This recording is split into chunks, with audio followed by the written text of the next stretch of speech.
ہفتے کی شام 6 بجے کو سرکاری اعداد و شمار کے مطابق پنجنت پر پانی کی آمد 4,92,000 کیوسک تھی، گڈو بیراج پر 5,61,000 کیوسک تھی، سکھر بیراج پر آمد 4,72,000 کیوسک تھی اور کوٹری پر 2,62,000 کیوسک تھی۔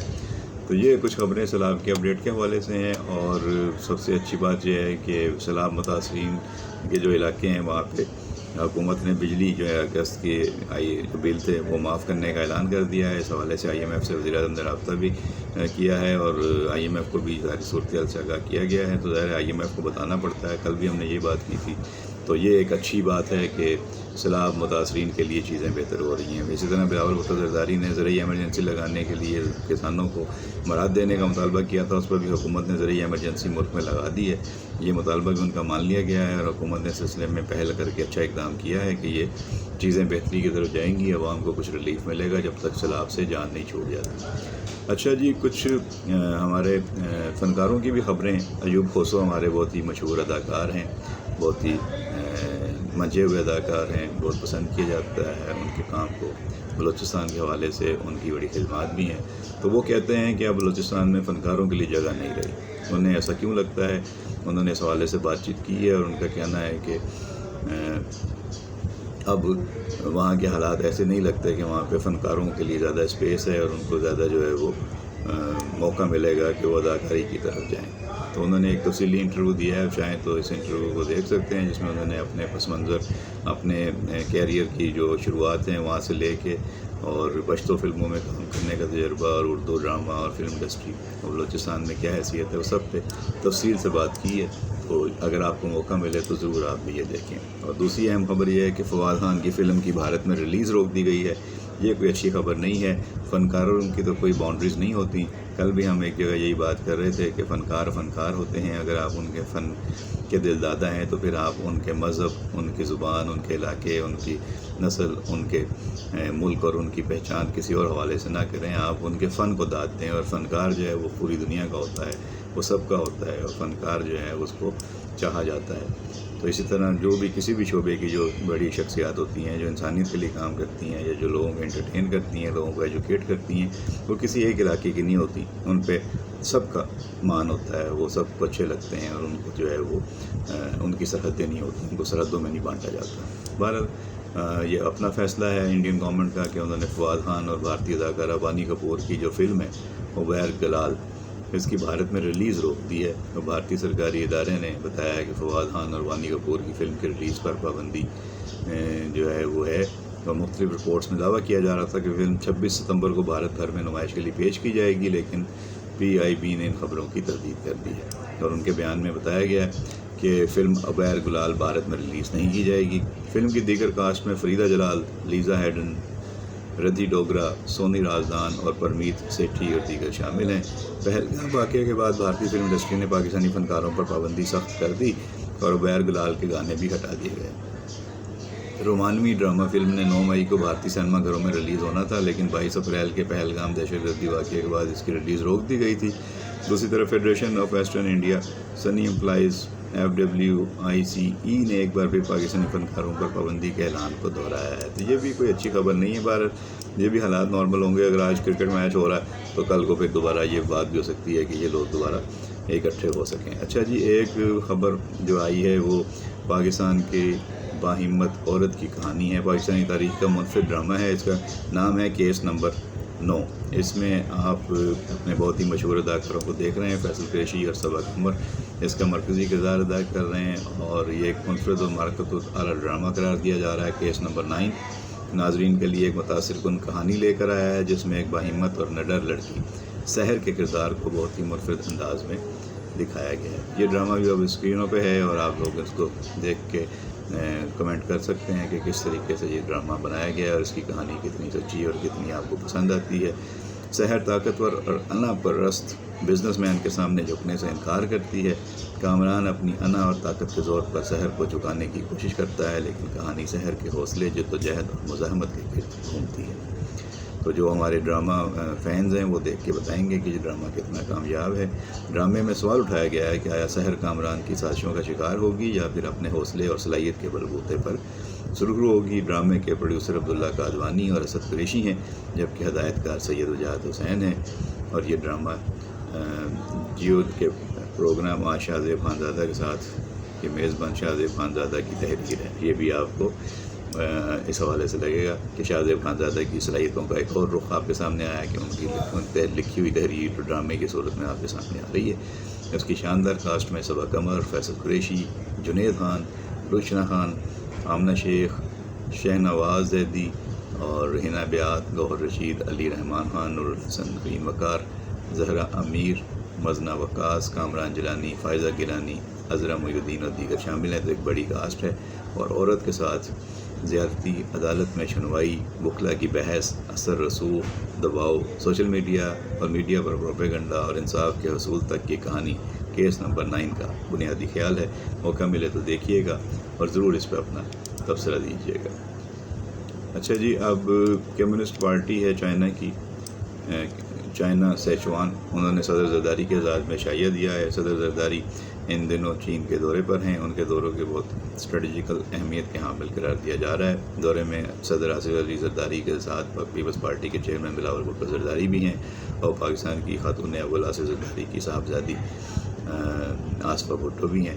تو اس دورے کو تقریباً کافی عرصے بعد ایک طویل اور کامیابی کے حوالے سے بہت اہم دورہ قرار دیا جا رہا ہے۔ اس کی تفصیلات تو ظاہر دورے کے ساتھ ساتھ کچھ چیزیں آ جائیں گی، اور باقی چیزیں بعد میں پتہ چلیں گی کہ اصل میں کیا کچھ ہوا ہے۔ اور جو جس طرح کہا جاتا ہے کہ سی پیک کے جو اصل جو محرک تھے، جنہوں نے شروع کیا تھا سارا معاملہ، وہ صدر آصف زرداری تھے۔ انہوں نے اپنے پچھلے دورے صدارت میں چین کے بے شمار دورے کر کے وہاں پہ اس کی داغ بیل ڈالی تھی، اور بعد میں پھر اس کو نواز شریف صاحب کی حکومت جو تھی، انہوں نے باقاعدہ معاہدوں کی شکل دے کر پاکستان میں سی پیک کو عملی شکل دلائی تھی، اور اس کا کریڈٹ پیپلز پارٹی لیتی ہے اور مسلم لیگ لیتی ہے۔